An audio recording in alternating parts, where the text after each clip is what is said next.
Good evening. I am Arachna of the Spider People, your hostess with mostess. And welcome to Beware Theater, because this be where you're gonna see some really bad movies. We have vampires, werewolves, monsters, aliens, and of course, the undead. So take a load off, pull up a couch, and fasten your seatbelt. It's gonna be a creepy night. Tonight, we watch 1953 quickie sci-fi movie, Phantom from Space. This movie was made on a really low budget and was produced and directed by Willie Wilder. And no, folks, not Billy Wilder, who did Some Like It Hot, but his less talented brother, Willie. Phantom from Space takes place during one long night when an unidentified flying object comes into the Earth's atmosphere up by Alaska and then travels south horizontally and either crashes or lands outside of Griffith Park near Los Angeles. Griffith Park, remember Griffith Park? That's where they did a lot of sci-fi and B movies back in the 50s and 60s. And since this is the middle of the Cold War, the US military goes berserk and they launch all kinds of fighter jets and they scan the skies with radar and they send cars down the street trying to find the source of this unidentified communication interruption. And then they spend the rest of the movie chasing and catching and losing and talking about chasing and catching and losing this poor alien who crashed. However, our alien friend has a secret weapon that throws them all off, because inside that spacesuit, he's invisible. So what does he want? I don't know. They don't say. Where'd he come from? I don't know. They don't say. If they had, this movie would have been a whole lot more interesting. There's two cars with wacky looking antennas running all over the place. There's a radioactive spacesuit and a non-radioactive helmet. There's a pretty science lady, an alien-sniffing dog, a romp through Griffith Institute, and lots of boring narration and World War II stock radar footage. So get your ultraviolet lamps ready, folks, because now we're gonna watch Phantom from Space.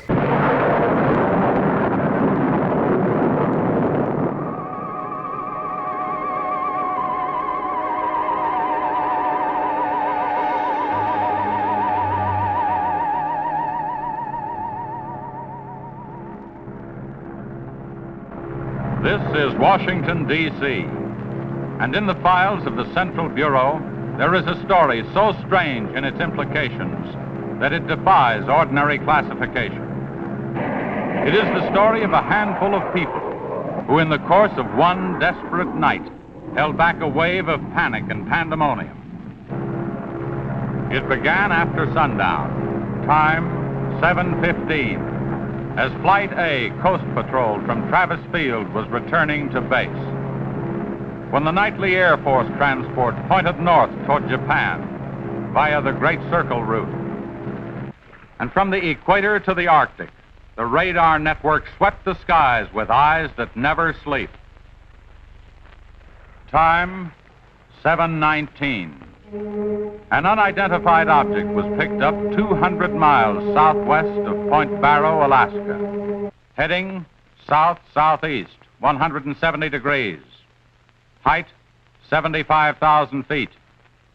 Estimated speed, 5,000 miles per hour. White warning. 7:39. Unidentified object 200 miles due west of Vancouver, British Columbia. Course 170 degrees. Height 60,000 feet. Estimated speed down to 3,600 miles per hour. Yellow warning. 7:54. First interceptor flight airborne. Point of interception, 80 miles due west of San Francisco, California. 7:55. Unidentified object past point of interception. Red warning. 8:11. Morro Bay, California. Height, 50,000 feet. Estimated speed, 2,000 miles per hour. 8:15. Santa Monica, California. Height, 10,000 feet. Speed, 1,200 miles per hour. 8:18. All traces of unidentified object gone. Red warning lifted. By 8:25 at the Los Angeles branch of the Communications Commission, reports of strong interference with radio and television reception began to pour in from the beach area. The monitors went to work immediately. Mobile units were ordered to converge on the vicinity of the disturbance. Pinpoint direction finding devices began to trace the trouble to its source.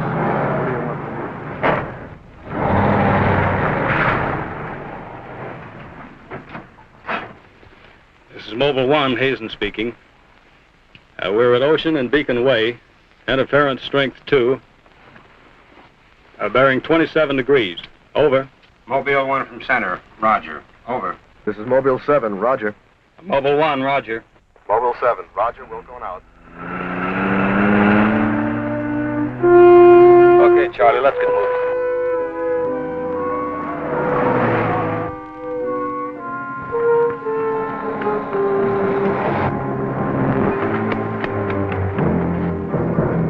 Yes, what is it? Take me to a phone quick. I need an ambulance. What's the matter? My husband and Pete out there in the picnic grounds just above the beach. They've been hurt. Well, this is the communications car. I'll phone it in from here. I'm Mobile 1 to Central, over. Did you make that out, Charlie? Not a word. I'm Mobile 1 to Central. I can't reach you. Repeat. They must be getting us all right. I'm Mobile 1 to Central. Have an ambulance sent to beach at Surf. Emergency. 2 men hurt. Acknowledge. Roger and out. I'm sure they'll be here soon now. Tell us what happened. Oh, this man, he just kept coming at us. It was awful. Who? I don't know. He was wearing a suit like a diver. Hurry, please. They're hurt. Charlie, you better wait here. I'll go down and take a look.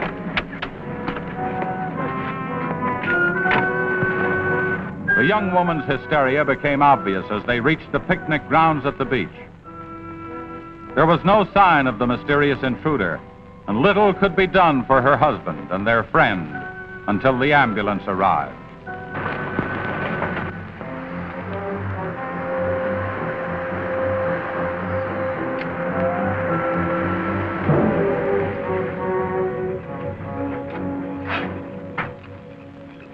Hi, fellas. How are you doing? Oh, we're just taking another reading now. What happened down there? The police took the girl and one of the guys to the station. What about the other one? Well, he's on the way to the morgue. That was her husband. You're right on the button, Charlie, 44.7. Report back to Central if you find anything else. All right. Charlie, grab that portable and check the beach, will you? Got it right here. I'll pick you up right here in about an hour. Where are you going? Police asked me to drop by the station and sign a report. I'll see you later. If you don't, you know where to look for the body.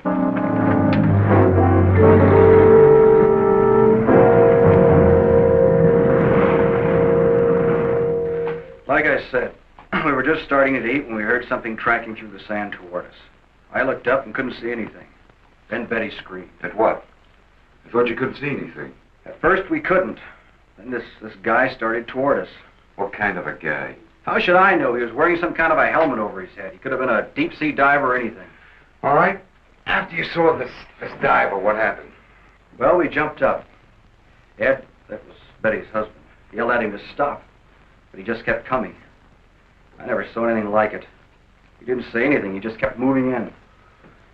Then you say he attacked you. Well, we didn't give him a chance. Ed grabbed a piece of wood and took a swing at him. That didn't stop him. He caught the end.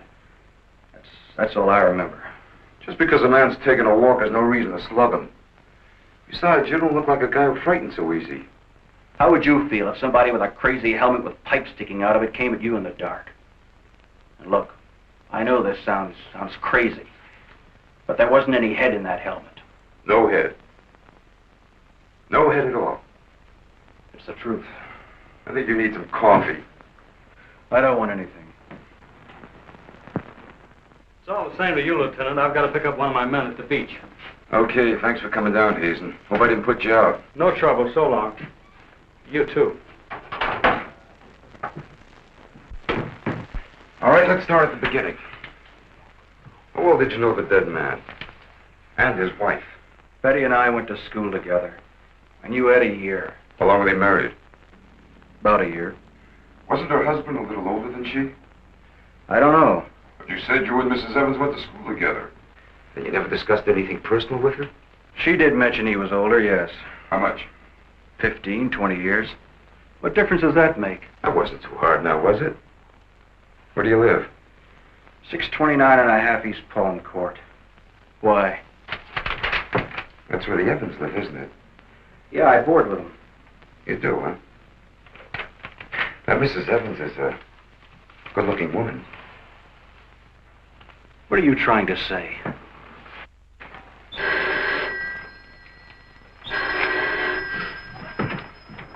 Lieutenant Bowers. Where? Yeah, I got it. I'll leave right away. Keep it on the murder. Near the beach. Keep an eye on this guy until I get back. What are you doing? You'll stay right where you are. At least until Mrs. Evans feels well enough to talk. What do you want from her? Oh, I just want to see if your story checks with hers. After all, you went to school together, remember?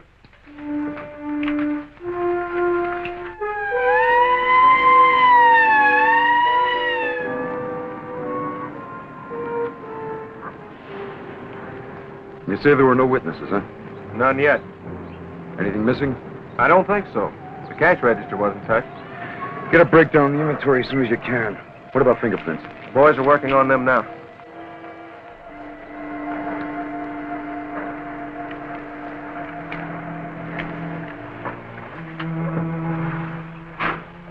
Sorry I'm late.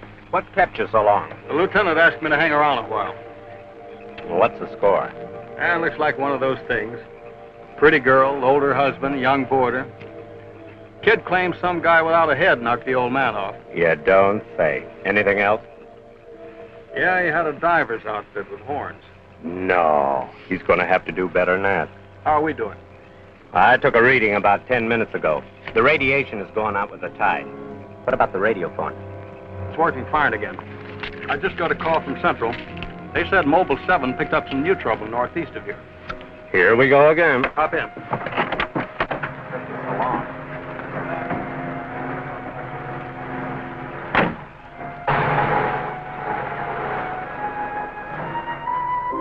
Who reported this murder? There he is there.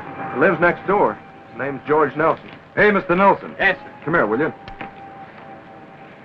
I'm Lieutenant Bowers, homicide. You found this body?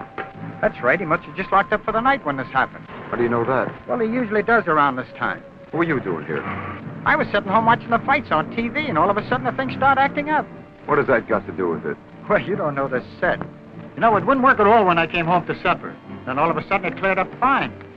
So I thought, well, I'll get set to look at the fights again, and all of a sudden out it goes again. So I thought maybe the battery station down here was overcharging the circuit, and so I came down to take a look, that's all. Hey, don't you ever quit work? What's up this time? Another murder?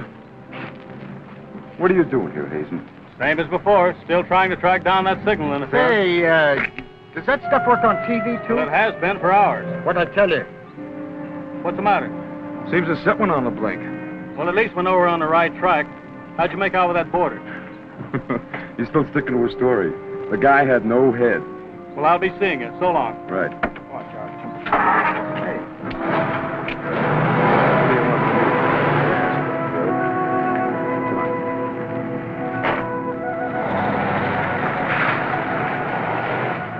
And so the communications team resumed its mission to track the mysterious interference to its source.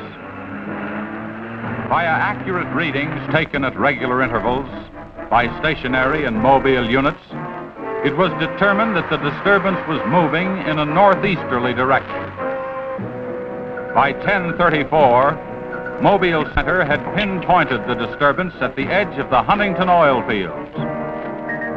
Units 1 and 7 were instructed to close in.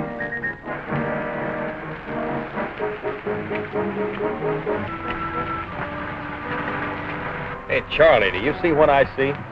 Yeah, the oil field. Let's hope our trouble's burning up. Well, there's only one way to find out.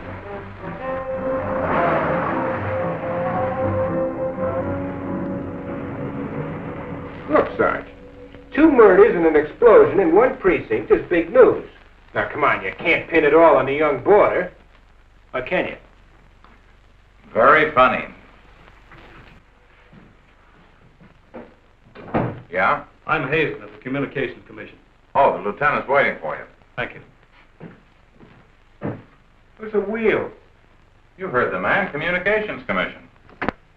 Tell me, this kind of interference happen very often? Never anything like this. It's on the move all the time. I mean, some ham with a transmitter in the car. It's not a transmitter. We don't get a definite disturbance, just interference. Then you have no idea of what it is, huh? Not yet. How are you making out? Not so good.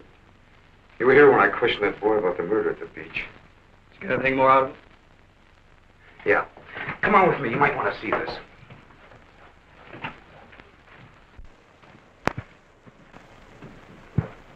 I see you're just about done. Thanks, you can go now.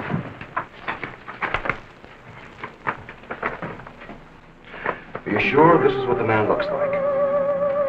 What do you say, Betty?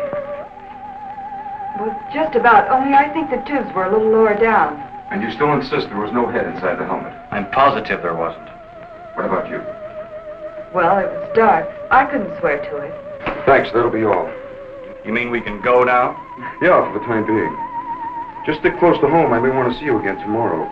We'll be there. Come on, Betty. So one night, the U.S. military spots and tracks an unidentified flying object. And then this really irritating voiceover guy tells us that the alert level keeps rising because of an unidentified interference with communications.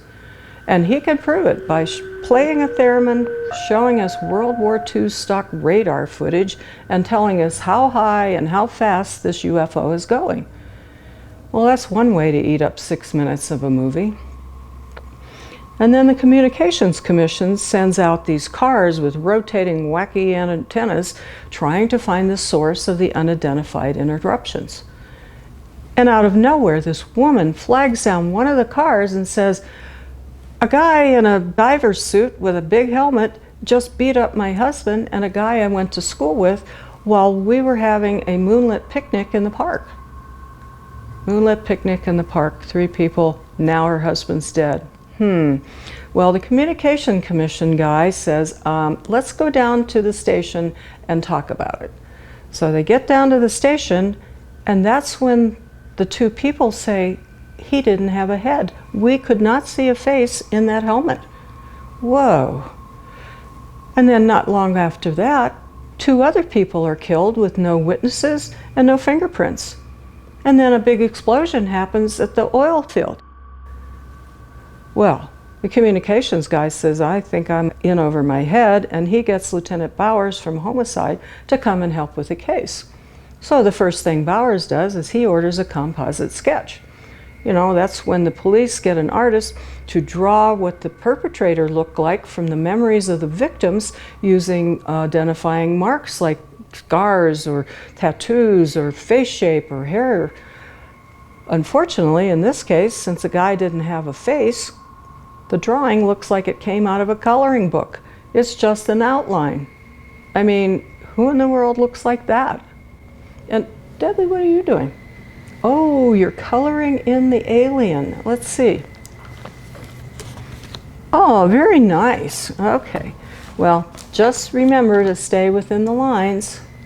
Kind of changed your mind about those 2, haven't you? Yeah, I guess I have. Hey, look, bring in the old man, will you? Don't tell me you believe this story about this whatever it is. I know, it sounds as phony as it ever did. But, Sit down, will you, please? You're the watchman at the Huntington oil fields? Oh, yes, sir. I've been with the company for over 22 years, sir. Yeah. Will you tell Mr. Hazen here exactly what happened? Walter, Like I said before, I was just closing the gate for the night when I saw this fella coming up. I was never so scared in my life. Yes, go on. Well, it wasn't the man so much as the suit he was wearing.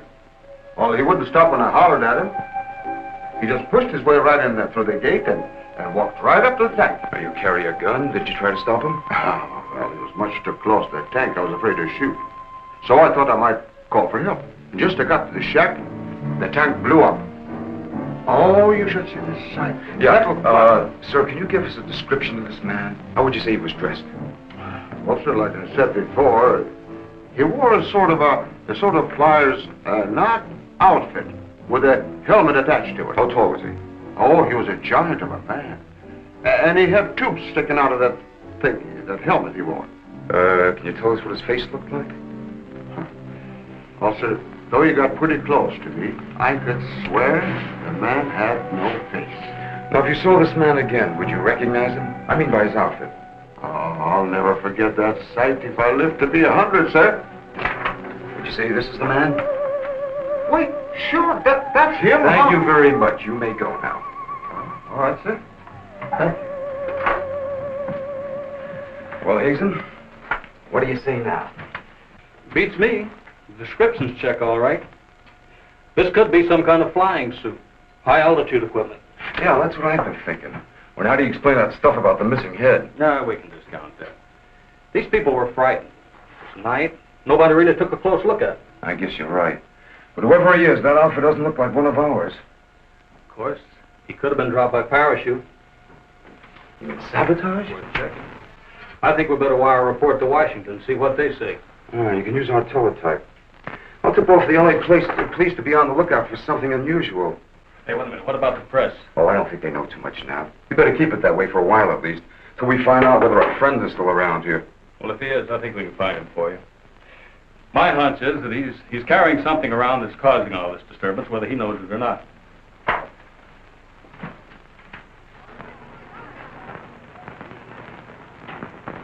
Yeah.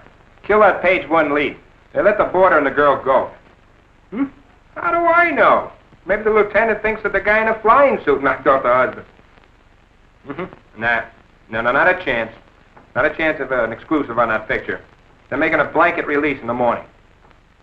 Oh, there's a guy from the Communications Commission in there now. Yeah, I'll call you back later if there's anything new. Okay.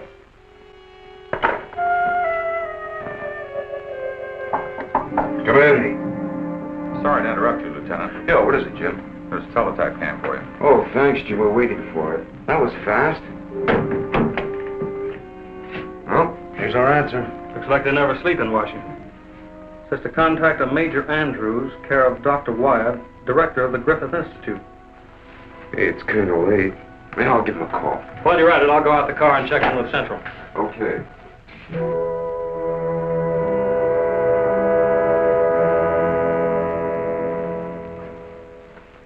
Well, that's the story up till now. We got in touch with Washington. They told us to contact you here. Very interesting. What do you think, Doctor? When I see something like this, I understand why you gentlemen might have thought sabotage was involved. Lieutenant, are you sure there were no traces of this saboteur, this X-man, found after the explosion in the oil field? Fire department went over every inch of the area. Didn't come up with a thing. Well, then there's a strong possibility that he might have perished in the explosion itself.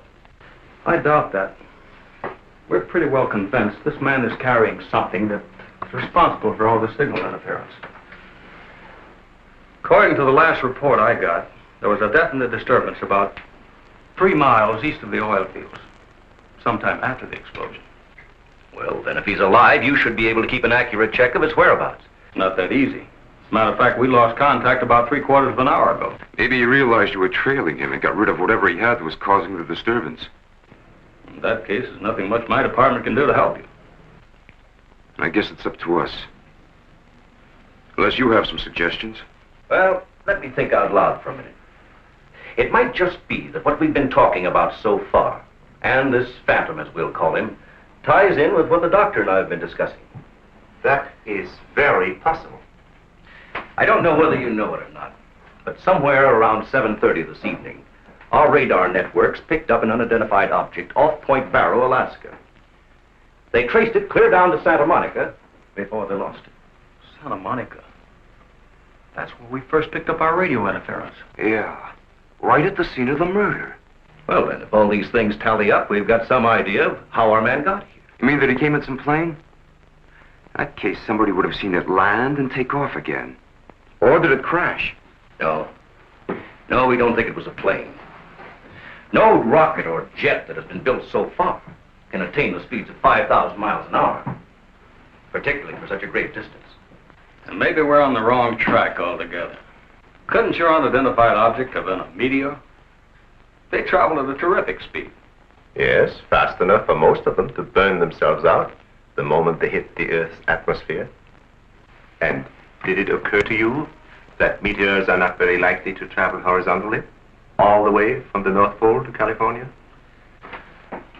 If it wasn't a meteor, or a flying missile of some type, how do you figure this phantom ties in? We're not sure that he does. I don't care what you say, but it doesn't make sense to me. Anybody trained in sabotage would stay undercover. This guy's walking around in a monkey suit, killing people. Excuse me, Dr. Wyatt. Is there a Lieutenant Bowers in here? Oh, yes. What is it, miss? There's a Mr. Wakeman from the Chronicle here to see you. Wakeman here? Now, what does he want? Well, there's only one way to find out. Before you go, Lieutenant, I don't believe you have met my assistant, Barbara Randall. Well, hello. Hello. It's Mrs. Randall, Lieutenant. I'll be right back. Barbara, you know the Major? Of course. And this is Mr. The Communications Commission. How do you do? Well, I see you are working a little later tonight than usual. Yes, my husband's teaching a late class, and he won't be able to pick me up for a while. Besides, I had some work to do in the lab. Well, at least you'll have lots of company. All right. So I shouldn't have come up here. But I gotta get your angle on this Beach murder. And your whole department is shut up. Look, Wakeman, will you stop bothering me? There's nothing to say. If you got an exclusive story from that Evans Damon or Board, then you know as much as I do. Yeah, but that still doesn't explain anything about the guy without a head. Come on. Who is it? Your guess is as good as mine. You mean you let those two kids go without knowing that? I don't buy it. Well, I did. Well, then you must have an awful good reason. I bet you're trying to tie it in with that other murder. All right, Lieutenant. Don't tell me. I'll get my story somehow. Oh, if you want to know how things turn out, read the Chronicle in the morning. That's right. Now get in touch with Charlie in Mobile 1 and have him call for me here. Okay, honey. Well, did you come up with anything? No, we're just briefing Barbara here. It's just amazing the way you've been able to put these things together. Don't kid yourself, Mrs. Randall. It seems the press knows as much about it as we do. Well, let's hope they don't come to the same conclusions. A few lurid headlines, and every fool in the country will be seeing phantoms in spacesuits and men from Mars all over the place. Yes, I can imagine. And mass hysteria is difficult to check once it gets started. That's why we've got to move fast. Well, from the looks of things, I guess it's up to me. I'll be in touch with you as soon as I hear anything. See you. By 12:30 a.m., the dragnet was in operation. Mobile units patrolled the streets and countryside. They covered an area 35 miles square. Special and sensitive equipment was prepared for action. Everyone on the job was ready to move on the first signal from the Communications Commission. Monitor Corona to Mobile Center, strength 4, Brickyard at 160th, moving toward oil fields. Contact your units. Over and out. Units 1 and 7 from Mobile Center. Units 1 and 7 from Mobile Center. Strength 4, interference at 160th in the oil field. Moving due east. Close in. Repeating, strength 4, interference at 160th in the oil field. Close in.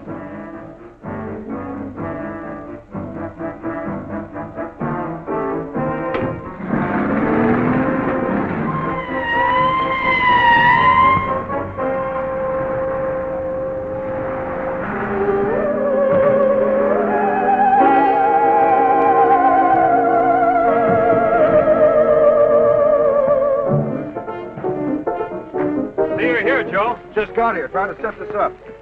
What gives, Hazen? It's in this area, all right. I brought the Geiger counter. Thank you, Doctor. Quite a walk over those oil fields. Well, it doesn't register as far as the oil field. I think we'll do better if we split up, man. Right, Lieutenant.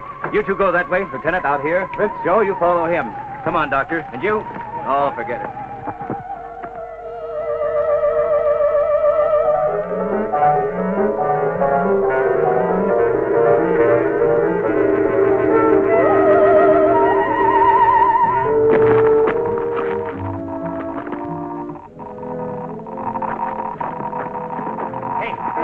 Look at this. Yeah, points this way. Hey, Joe! Joe!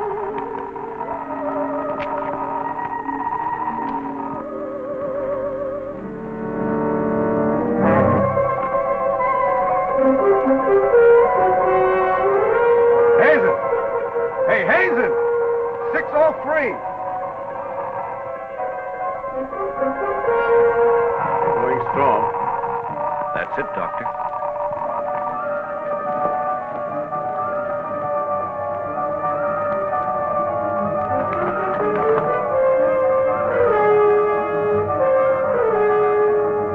It's leading this way. Come on.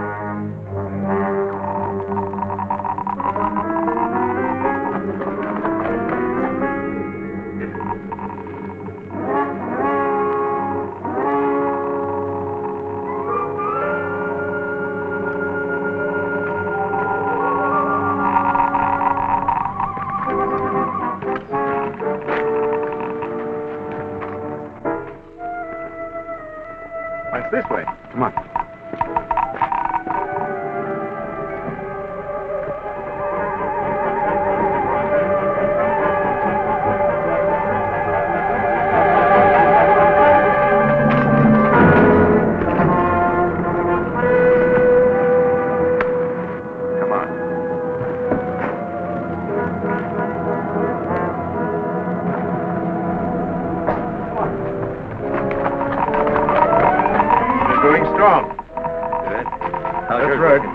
Checks with me.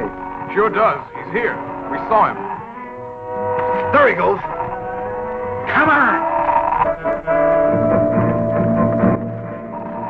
Chris. Gotta be around here somewhere. Yeah, we gotta get on the roof. Vince, go get a ladder. Look out! Let's cut him off! Come on. Around here.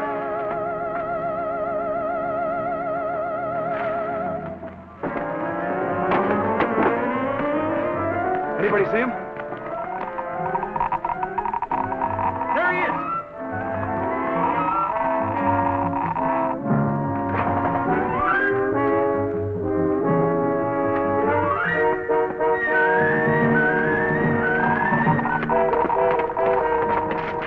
Got him now. We'll give you 10 seconds to come out of there, starting now. 1, 2, 3, 4, 5, 6, 7, 8, 9, 10. We're going in. Help you guys cover the door. Come on.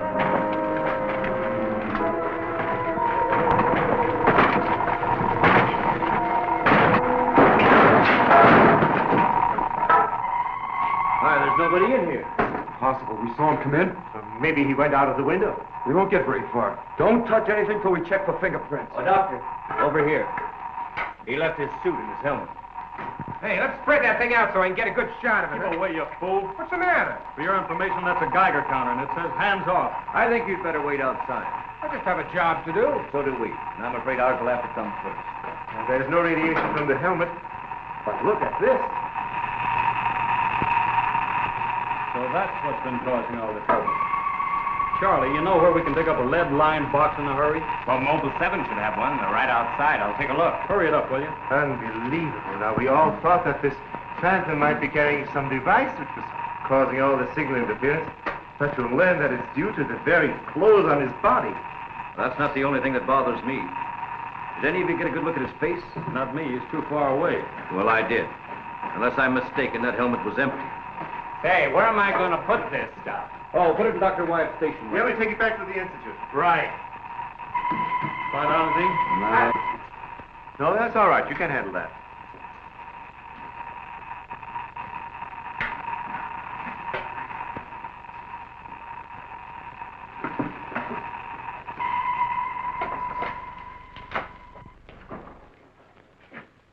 Any luck? Not a sign of him. The boys are still searching the grounds. For what? Nobody knows what he looks like without that outfit. I'll bet on that, Major. The reporter got a flash picture of him, and I just happened to borrow that film. It's on its way to headquarters right now to be developed. Good. Send us a print as soon as you can. Sure. Lieutenant, are you sure you don't want to come with us? We want to make a few tests at the lab. I'd like to, Doctor. Would you know the situation? I gotta get that guy. Let me know how you make out, will you? Yeah, we'll do that, sure.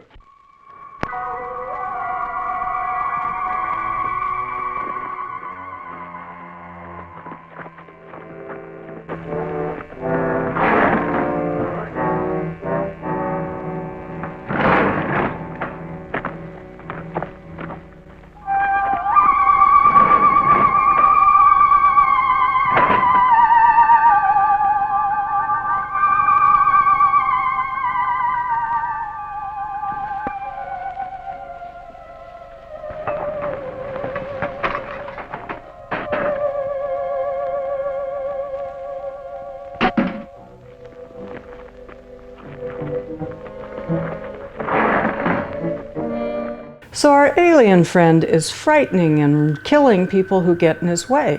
And he's wearing a suit that no one's ever really seen before.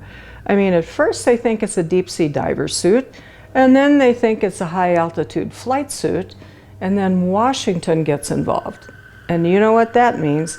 It must be sabotaged by them Ruskies invading our country. So Washington sends the investigator guys to the Griffith Institute to have a long conversation with Air Force Major Andrews and know-it-all condescending Dr. Wyatt. And they talk about, is the alien a saboteur? Did he come by spaceship or by meteor? Meteor? And that sketch that the police did is not worth anything. Well, I could have told you that.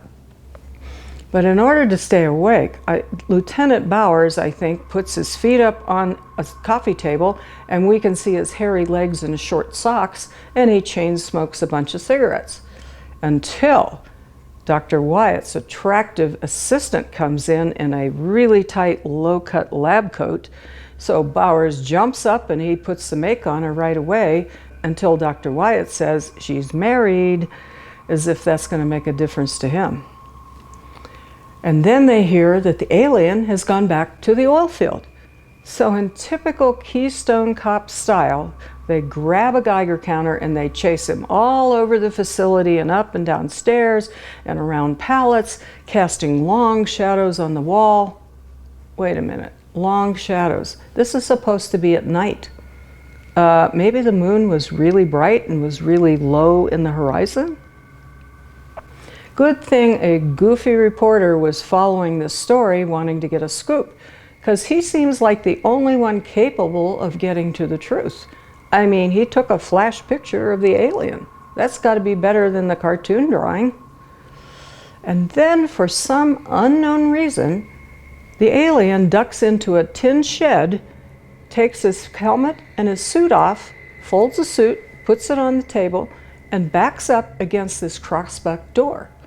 Well, we think he's up against the door because, well, he is invisible and we just keep seeing the door. And then he watches the humans take his suit and helmet and put it into a lead-lined box that they just happen to have in the trunk of their car. I mean, doesn't everybody? And being invisible, he jumps in the car and rides back to the Institute with them in his suit. And Deadly, where's your face? What? Oh, stop it. Good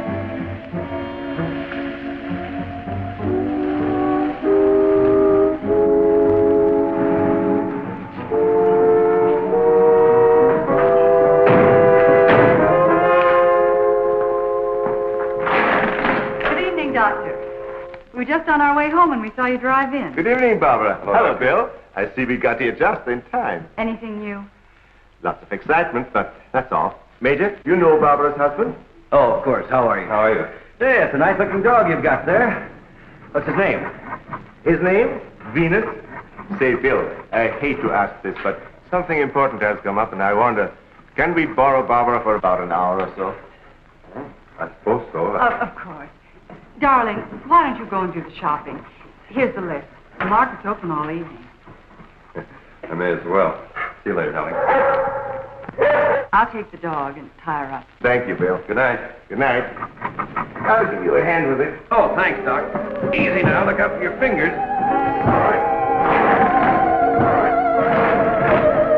Look out now. Don't drop it. Venus, come back here! Venus, come back here!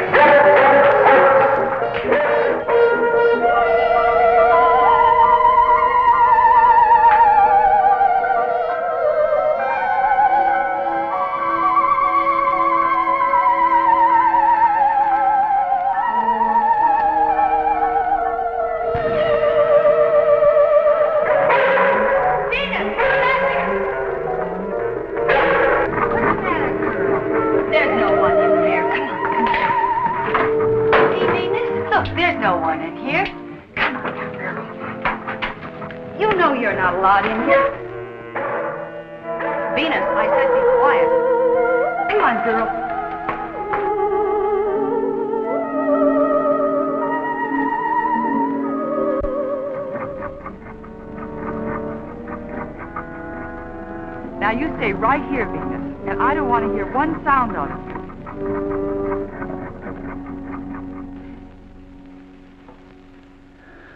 You were right, Doctor. There are no fingerprints anywhere. What's all this? Hey, don't touch anything. You better put some gloves on. Our friend, Mr. X, left this suit at the oil refinery. You mean you were that close to him and you didn't catch him? I'm afraid so. That's up to the police now. Hand me those shears. I want to cut up this material to work with it.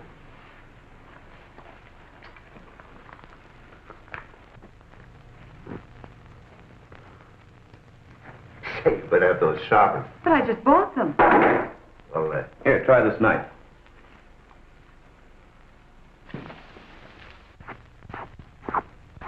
That still won't cut.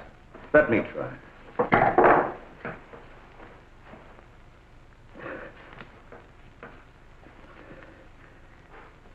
This stuff is tougher than nylon.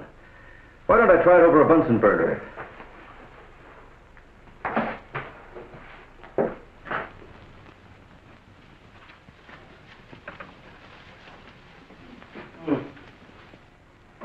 It doesn't burn either.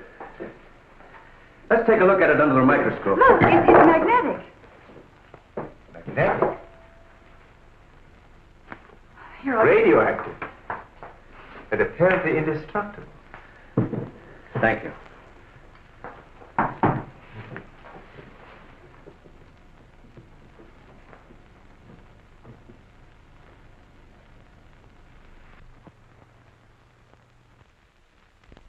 What's the matter? You tell me. Take a look at that weed.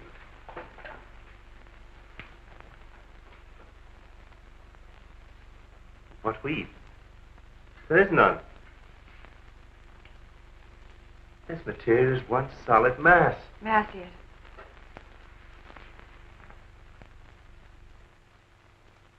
Why, you're right. It must be some sort of plastic. No. I'd say it's a metallic substance of some kind. Well, I've seen a lot of interesting alloys, but never anything like this.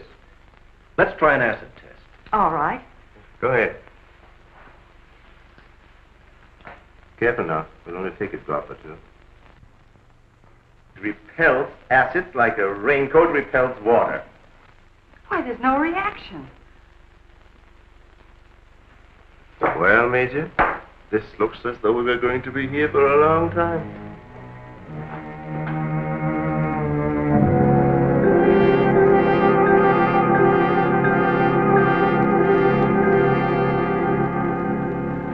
Now we have it.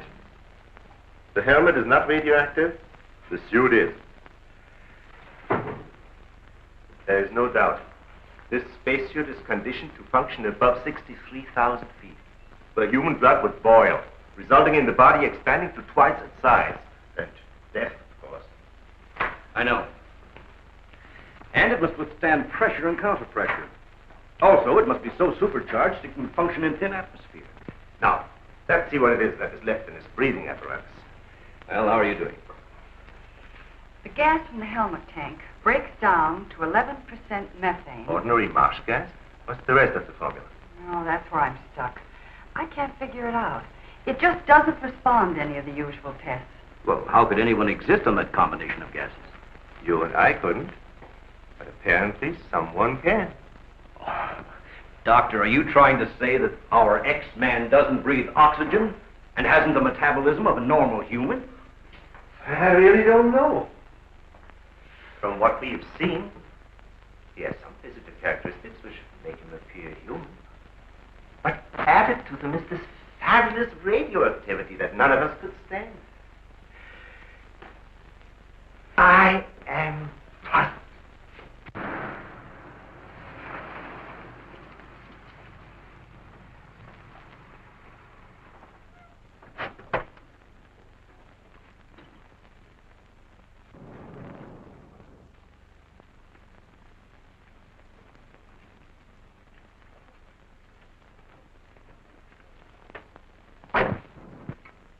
I think the answer lies right here in this helmet. Obviously, he needs it to survive. Otherwise, he wouldn't have risked wearing it where he was sure to be recognized. As it is, he only took it off when he was cornered. Well, if what you say is true, how can he exist without it now? Let me put it this way. It's like a patient in an iron lung. Sometimes one can be removed for hours at a time without any ill effects. Exactly. And I think the same principle applies here. And that means, sooner or later, he has to get his breathing apparatus back or die. I don't understand. Well, I've got an idea. If we were to return this whole outfit to where he left it, he might be tempted to come back. WWII speaking? Yes, he's here. No, thank you. Hello, Major. Still at it, huh? Mm-hmm. No, we haven't got a thing, no. The picture? Yeah, hold on. He says the picture the reporter took of our man didn't come out. I was afraid of something like that. The radioactivity must have burned the emulsion. Hello. No. No, we didn't find any fingerprints at all in his clothes. Did you find any? Oh, too bad. Hello? Will you wait there, please? We don't know what to make of this either. Have you heard from the communication boys yet? Well, let's hope they turn up with something. Major, excuse me. Hold on a second. Yes? It's Mr. Wakeman of the Chronicle. He insists upon seeing you. He does? Where is he? I told him to wait in the lobby. Good. Hello? And it's our friend from the press is here.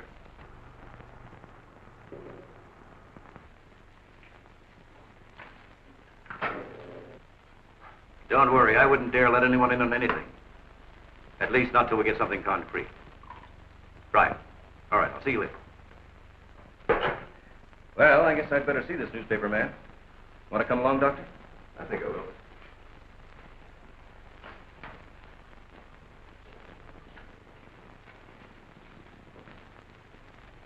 Oh, hello. Remember me? Certainly, yes. Nice lot of gadgets you got here. We think so. What's on your mind? Well, I was wondering if you might let me take a couple of pictures of that suit you brought up here. I'm sorry, we can't do that. Oh. Well, now, look, I got a wonderful picture of the guy running in the shack, and the lieutenant stuck his nose in my business, and what do I get? A blank.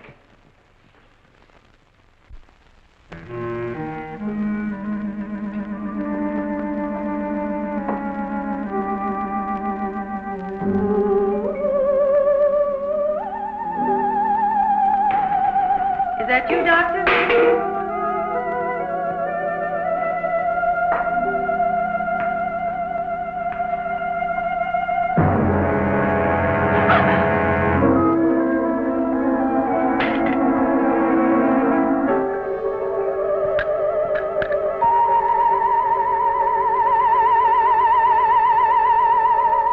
Well, you must have some lead on this guy, otherwise you wouldn't have brought that suit up here. Well, let's just say we were curious.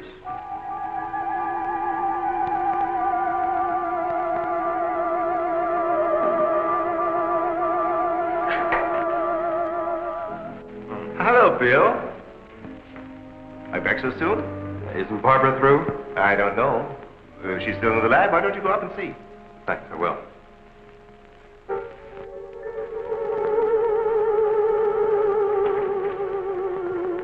Barbara? Barbara, are you in there? Bill, listen to me.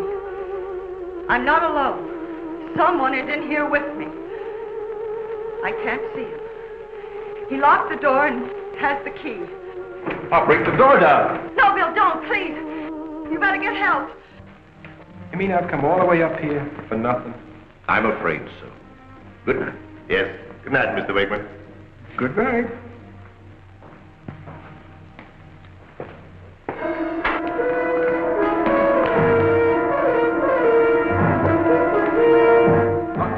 Major, come quick. What's the matter? What's the matter? Where's Barbara? In the lab. The door's locked and there's someone in there with her.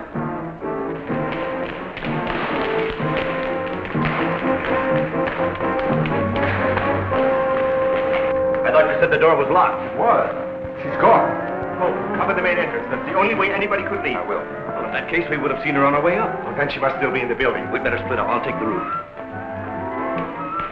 Barbara! Barbara! Barbara! Barbara!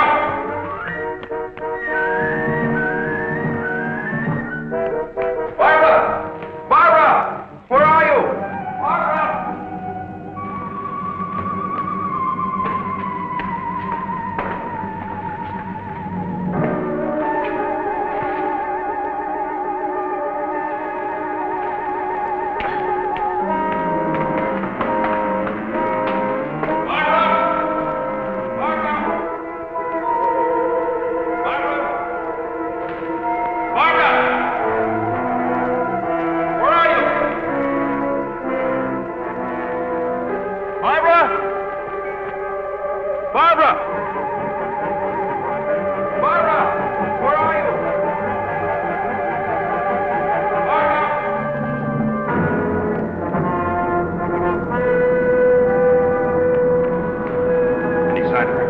Not yet. She must be around here someplace. Now, you stay here. Watch the main entrance. And I'll check the basement. All right.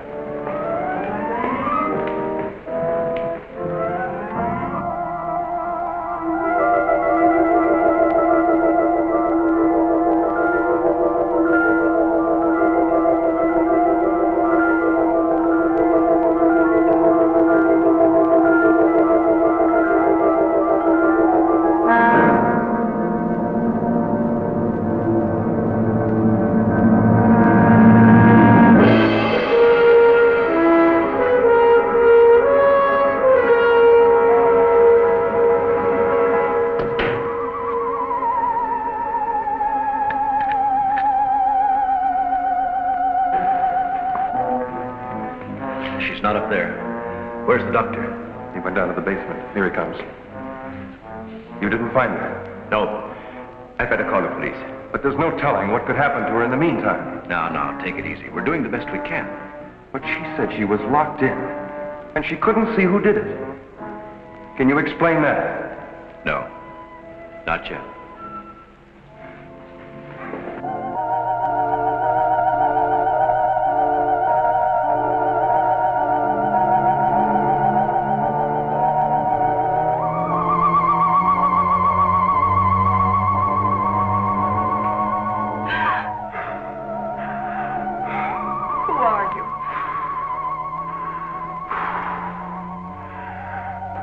Don't come near me. I'm warning you, don't come near me.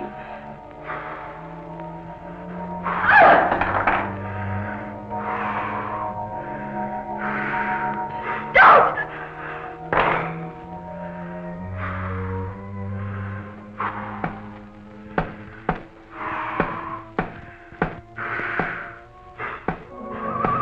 The code.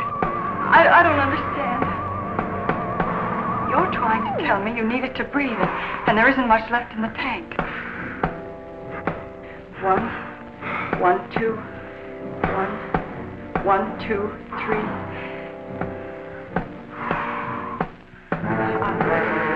I'll write it down.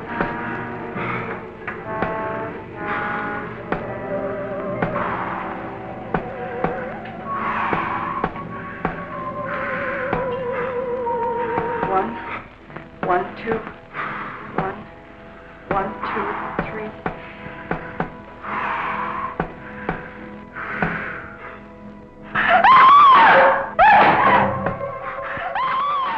So Dr. Wyatt asks his assistant Barbara to stay late in order to help him analyze the alien suit.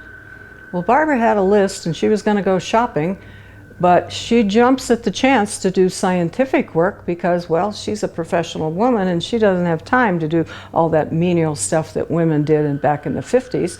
So she gives the list to her husband and he goes shopping. Congratulations to her husband for helping out. Also, their shaggy dog Venus is very helpful because she gets a whiff of the alien and she goes running down the hall after him until Barbara grabs her, brings her back, and ties her up in the yard. So Venus probably said, "Stupid humans, I would have caught him." So then Barbara and the gang start analyzing the suit and the helmet using only rubber gloves. The suit's radioactive, only rubber gloves. Well, I guess if they had a proper radioactive protection suit, it would have broken the budget of this movie. Also, it might have been confusing to the viewers as to who is the better looking alien. At any rate, using very poor scientific method, they determined that the suit cannot be cut or burned or ripped or dissolved in acid. Instead, it's one piece of metal. The suit's radioactive, the helmet is not radioactive, and the alien does not breathe oxygen like humans do. Of course he doesn't breathe oxygen. He's from another planet. But undaunted by their scientific malpractice, the group has this idea that they're going to take the suit back where they found it so that the alien can come and get it. Wait a minute. This poor alien just spent all this time and effort to travel back in the car naked to stay with his suit, and that's what he's going to do. So he goes into Barbara's lab, locks the door, waves the key in her face, rips her jacket, and freaks her out with glowing footprints on the floor. But I gotta hand it to Barbara. She doesn't faint like most of the women did back in the 1950s. She tries to communicate with the guy. But she can't understand the Morse code that he's tapping out. So, what does she do? For some reason, she grabs an ultraviolet lamp that she doesn't plug in, shines it on the guy, and sees his hand looks like a human's hand. And did anybody else think that Barbara's husband looks like Clark Kent? Wouldn't that be funny to have him jump into a closet and come out as another alien, Superman? That's too much to ask out of this movie. And Deadly, why do you have an ultraviolet lamp? Turn that off. In the lab.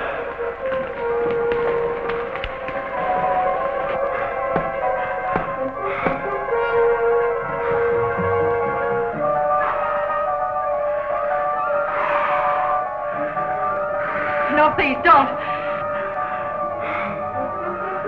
She's in there. Barbara! I can see his head from the ultraviolet lamp. I'm sure it's so. Darling, are you all right? I think so. I'm looking for him. I just saw him, so he must be in here.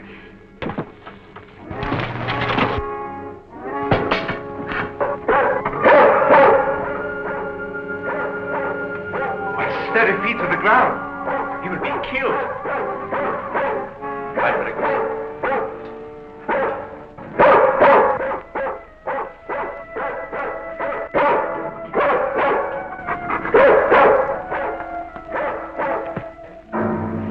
It was frightening. I couldn't see him. I didn't know what to do. Come here, quick! Disintegrating.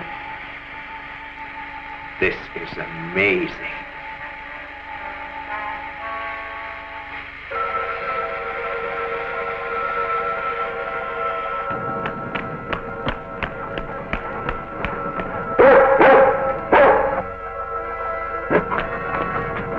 Now, quiet down, Venus, quiet down.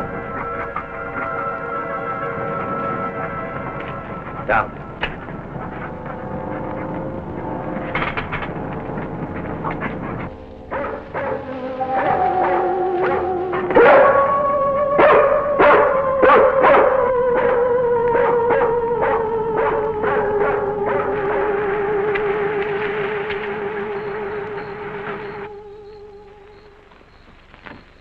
Mobile Center from Mobile 1, come in, please.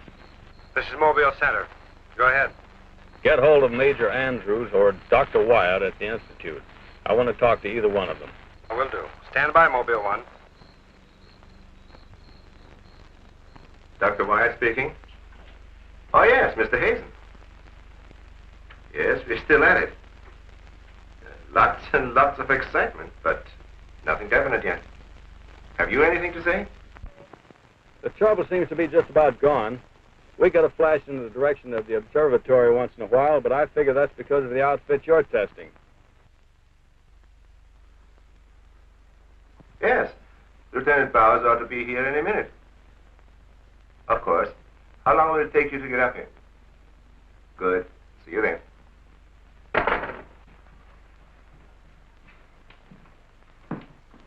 Thank you, gentlemen. Put it down here, please.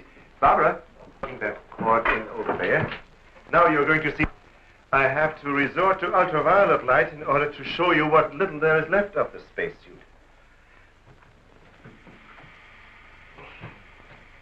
As you can see, it has reduced itself to this liquid, and it is in an evaporating stage.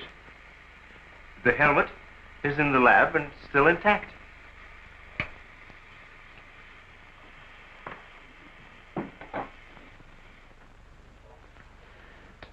This is amazing. All the radiation in this suit would, well, it'd be fatal to a normal human being wearing it. Of course. And furthermore, our respiratory system could never simulate gases such as we have found in that breathing device. Well, then we have to assume our so-called X-Man carried his own atmosphere with him. Excuse me, but as a matter of curiosity, why do we refer to this thing as a him? I thought it was invisible. Under normal conditions, yes. Yet, Mrs. Randall did see the imprint of a large foot and a masculine hand under ultraviolet light. How do you explain that? I don't know, but the human body is composed of various elements with a carbon base. Like coal? Yes. Now, suppose we maintain the same chemical composition in the body of the X-Man, but substitute silica for carbon. Silica, that's glass. Exactly. Now, it is possible that the body with such a base, if it were subjected to an atmosphere foreign to its origin, might appear invisible to our eyes. Are you trying to say, Doctor, that we're not dealing with a human being? I didn't say that. On the contrary, all the evidence points in the opposite direction. Toward a superhuman with an intelligence far superior to our own. How can you tell? First of all, Mrs. Randall saw that he has a hand with digits like our own fingers and a thumb opposing. That alone is a sign of intelligence. And he comes from a civilization that has developed adequate space transportation to enable him to travel to Earth. We have nothing yet that can reach even another planet in our own solar system. That could account for the unidentified objects picked up by radar a few hours ago. My theory is that the spaceship, or whatever it was that he came in, operated on the principle of magnetic rather than atomic propulsion, and that somewhere in the outer limits met with a condition where the Earth's gravity pulled it down and it fell into the ocean, and that he managed to save his life and reach shore. You really can pick up any type of communications interference, no matter how weak the signal may be. Sure thing. We were on his trail from the minute he left the beach. I never knew you carried such sensitive instruments in your car.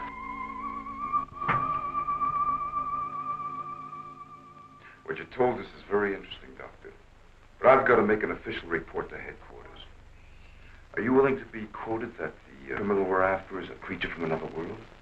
All I can say is, we know that our Earth is not the only planet capable of sustaining life in one form or another.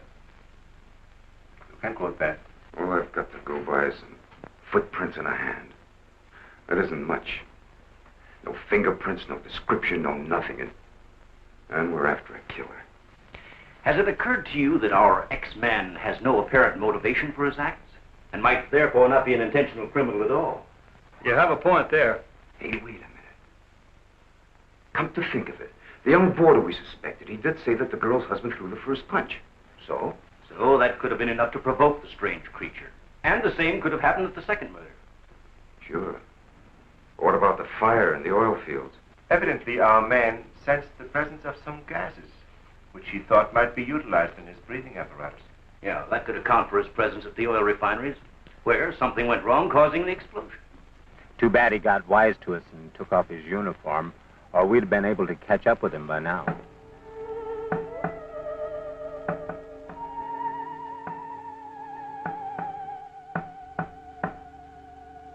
No, he didn't utter a word. But I'm convinced he was trying to convey a message to me. He kept tapping out a code. I wrote it down. Let me see that, please. Doesn't make sense. Well, it may be based on some mathematical system we know nothing about. But he was trying to tell us something. Why did he run away?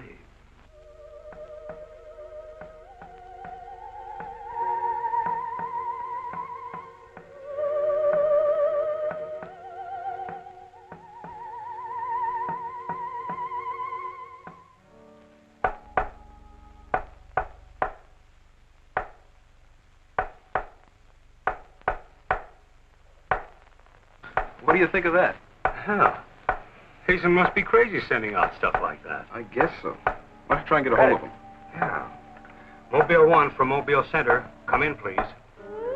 Mobile 1 from Mobile Center. Come in, please. Mobile 1 from Mobile Center. Come in, please. Hey, that's Central calling.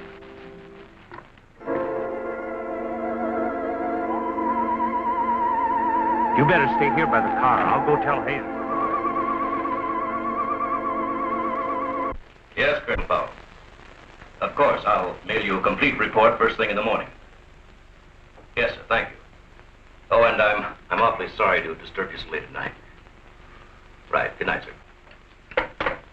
He's around here, this invisible guy. He was in the car. How do you know? I was talking to Randall outside when I heard Central calling. Before I could get over to answer, I saw the door open and shut by itself. He's desperate. For all we know, he could be trying to send a distress signal to his home base, wherever that is. Well, let's hope he doesn't get through. We've got enough problems with just one of those guys. Well, at least we know he's around in the vicinity, and it's obvious what keeps him around. Of course. He's got to come back for what little gas there is left in his helmet. And when he does... Oh, please, the most important thing is to take him alive. If we can only make each other understand, there's no telling how much science can profit. I'll go along with that, Doctor. But I've got to make sure that once he's cornered, I'll be able to hang on to him. I think we're all agreed on that. All right, good. Then we must see it from his angle. He's in an alien world. No doubt we are as frightening to him as he is to us. Now, the most important thing, then, is to keep calm at all costs and do nothing to provoke him. Immediately, a simple plan to trap the Phantom went into operation. All obstacles to his entry were removed. To erase any possible suspicion, the doors were left unguarded, and inconspicuous electric eye equipment was set up. All this was connected to a makeshift control board, which would immediately signal the exact location of the trespasser. Now, there was nothing to do but wait. The one road leading to the Institute was blocked off to make certain no outsider would upset the plans or interfere in any way. What's the big idea? Sorry, nobody's allowed through here. Who says so? Lieutenant Bauer's orders. Oh, is he up there? He might be. Well, you get word to him that Joe Wakeman of the Chronicle is here. Sorry, bud, I can't leave. Oh, what about them over there? Hey, you over there. Me? Yeah. Aren't you the guy from the communications outfit? Didn't I see you down at the oil fields a couple hours ago? What of it? You got anything to do with this? Well, you'll have to ask Lieutenant Bowers about that. How can I if he won't see me? That's a good question.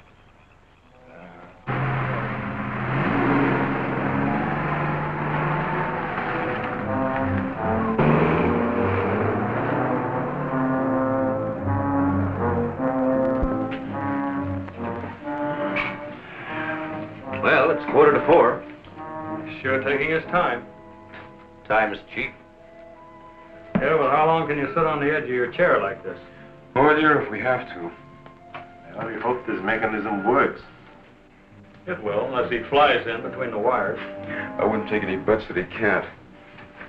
Well, if everything else fails, we still have Venus here to help us. You know, I'm certain she sensed his presence before. That's why she carried on so.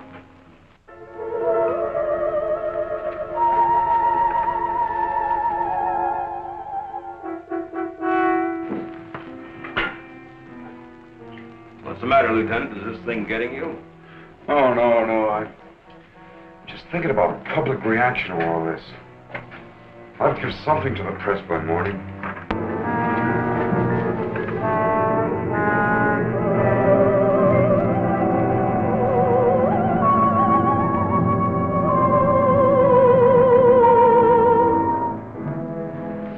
You know, ever since I was a kid, I wanted to be a pilot. Then after I got my wings and had 75 missions, I thought I'd seen everything. Now, after all this, I know I haven't seen anything. He's here. The back entrance. Let's head him off. Remember, now, take it easy. Don't crash.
Trying to do? Well, it's the reporter. Yeah, it sure is. What's going on around here? You guys crazy?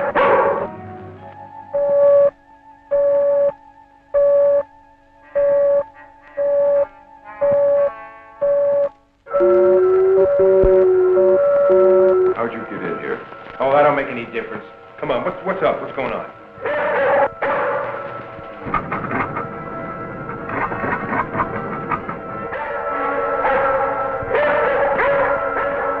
Lieutenant, you better tell him. I'll reset the wires.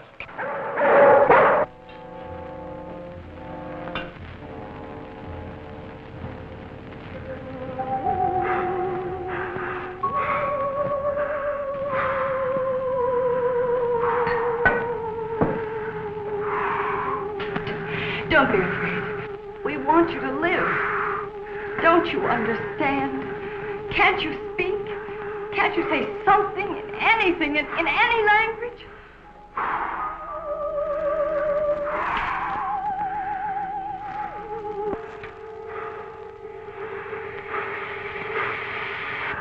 Listen, everybody. He's in the lab with me now. He's in the lab with me now. Venus, be quiet. The door is unlocked. Hurry, he's having trouble breathing. I don't think he can last much longer. And please, don't let Venus get at him. And walk in quietly. Quiet, Venus.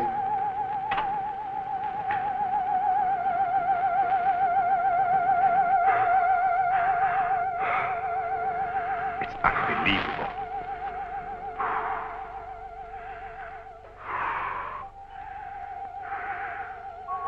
You see, there's nothing to be afraid of. Nobody wants to hurt you. I've tried to reason with him. I feel he understands, but he can't speak. Wait a minute, I'll try his code. I think I remember it right.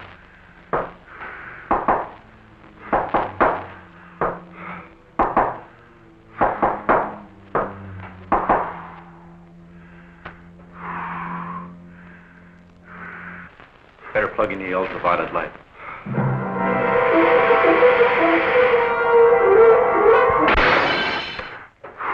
Oh, you scared him.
big telescope.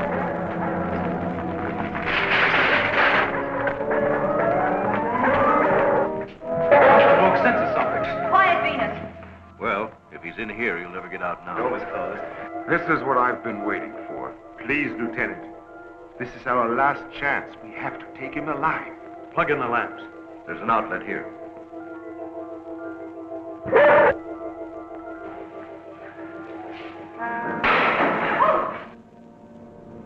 He must be up there.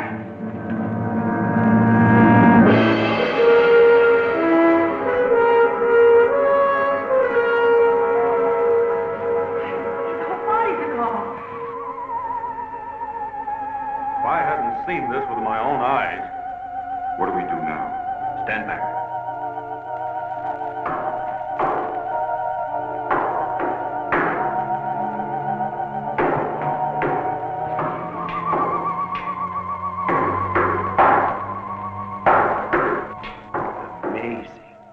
This code again. Look.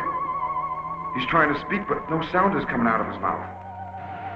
Look at Venus. She acts as though she hears him. Yes. Dog can hear sounds that we can. His voice must be beyond the range of the human ear. Maybe he's screaming. He's suffocating. The glow, it's almost gone.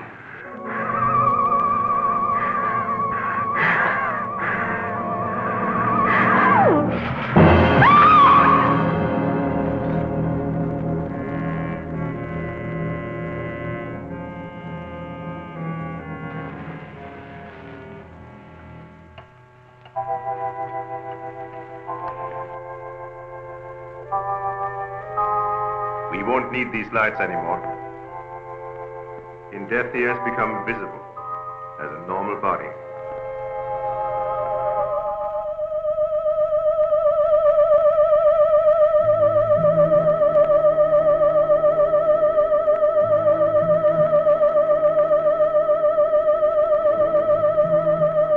Look.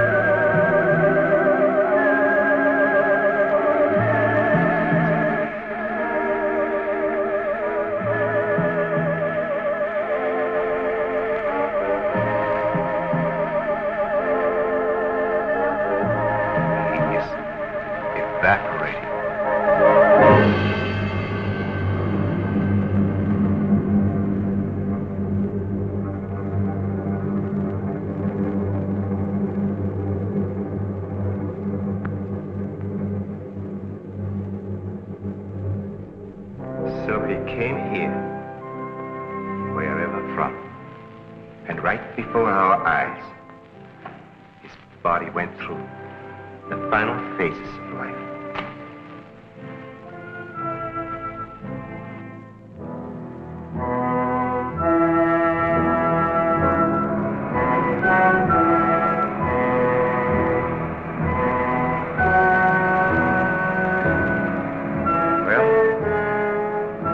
It's morning.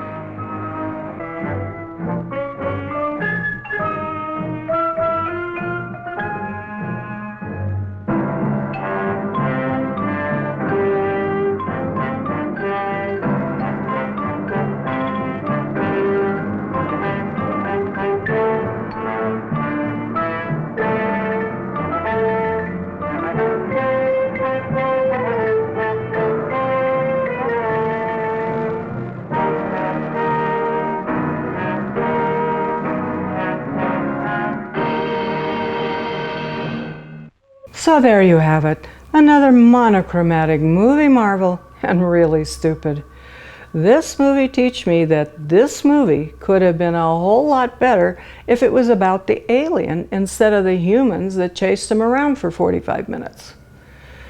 It also teach me that if you had been this poor alien who crashed near Bronson Canyon back in 1953, you could have hidden out in that cave and waited for a better sci-fi movie to come along and start filming. That way you could have been a star instead of some evaporation smudge on the floor. So until next time, or not, this is Arachna of the Spider People, wishing you nighty night, and be careful if any aliens ask you to phone home for them.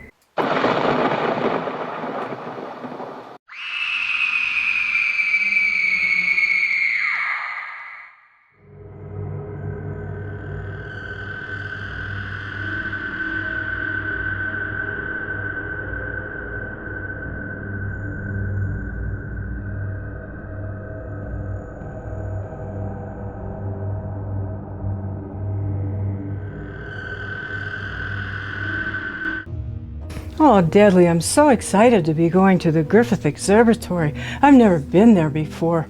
I understand they have really cool laser light shows and telescopes and science exhibit. Okay, Deadly, let's go look at the telescope first. There's a sign. Oh, what a beautiful night. Look at all those stars. I wonder if we'll see a UFO through the telescope. That would be cool. Okay, Deadly, so we look in here. Oh, yes, there really are billions and billions of stars. Oh, it's amazing. Here, you look, Deadly. What? There's a comet coming right at us. Let me see. Yeah, it's coming right at us. It's getting bigger. Huh, what does that mean? Was that an earthquake? Oh, let's get down off this ladder. I don't feel so safe up here. Let's go back in the main building.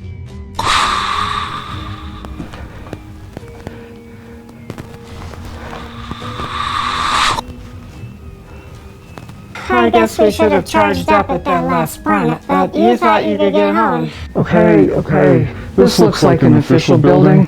Let's go in. Hope that sudden stop didn't hurt our capacitor.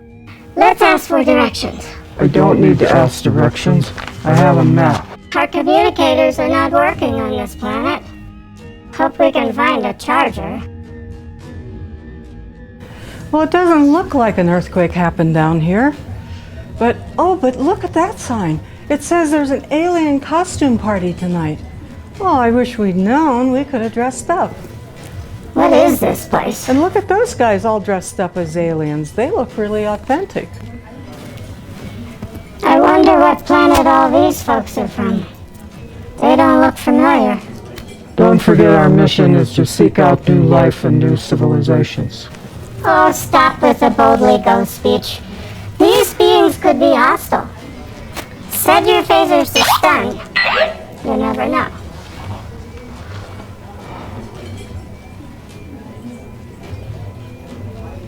Over there. Oh, look, a map. Is this the galaxy we're in? I don't recognize any of the planets. This seems to indicate that we are in an unknown galaxy. It's not on my map. It is imperative that we get the correct coordinates so that we can get back to our planet. Oh, these pictures of outer space are amazing. Wow. I wonder if there's any UFOs in them. No, all I see are planets and lots of space. You know, it's almost time for the planetarium show. Let's go. Let's go get a good seat, okay?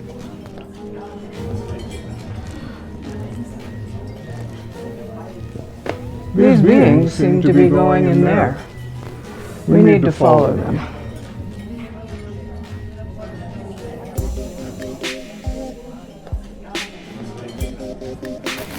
Excuse me. Excuse me.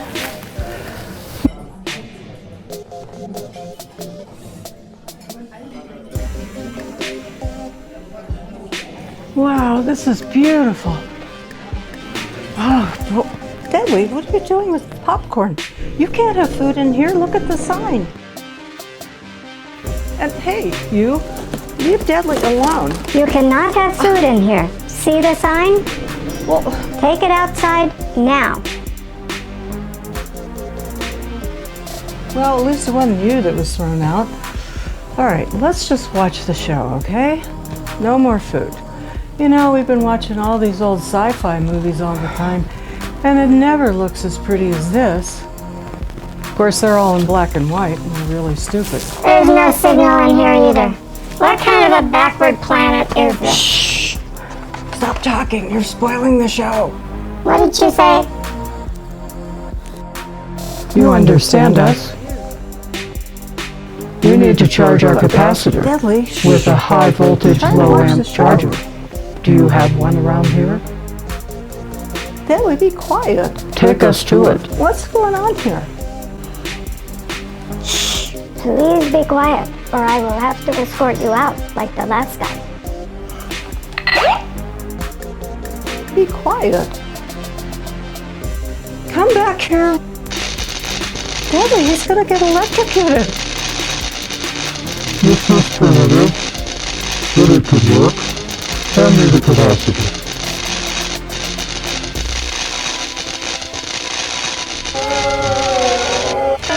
Oh, now the alarm's going off. Oh, let's get out of here. We are discovered that the capacitor has been charged. We must leave. Thank you for your kindness. If you're ever in Andromeda, look us up. We must go. They seem nice, but the woman was a little snooty. That skeleton being seemed nice. Oh, the woman not so much. She has no fashion sense.